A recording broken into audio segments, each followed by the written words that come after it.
if I was still a teacher, what I'd really enjoy is getting to know another aspect of my students.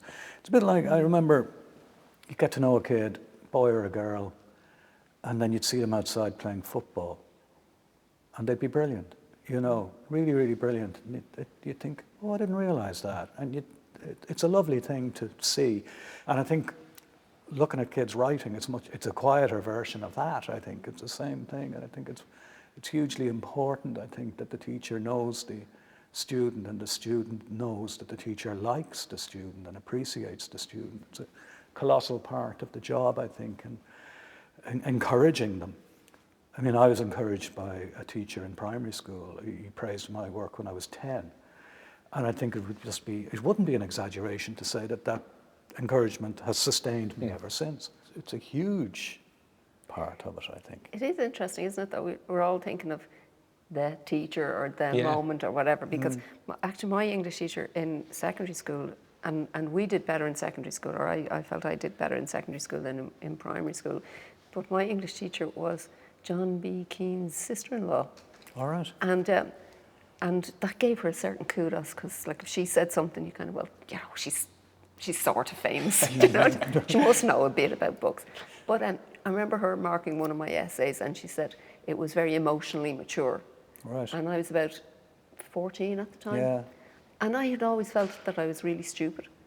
You know, not stupid, but just, you know, I wasn't one of the cool gang.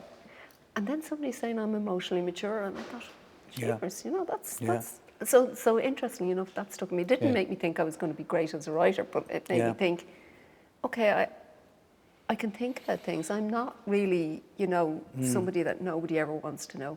And so I think that those words of encouragement and those bits where you acknowledge what you're saying, Roddy, is that somebody can be good at different things. Yeah. It's just really, really important.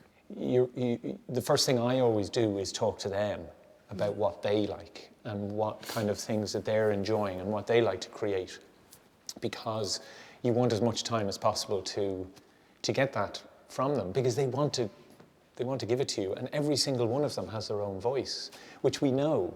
But unfortunately, he says, as we get older, we don't express it as freely and we're not as open about it. But at that age, they want to tell you. And I just think it's something which, I think that creativity is that aspect that perhaps brings it out in the most. I mean, I know I'm slightly biased in that, but...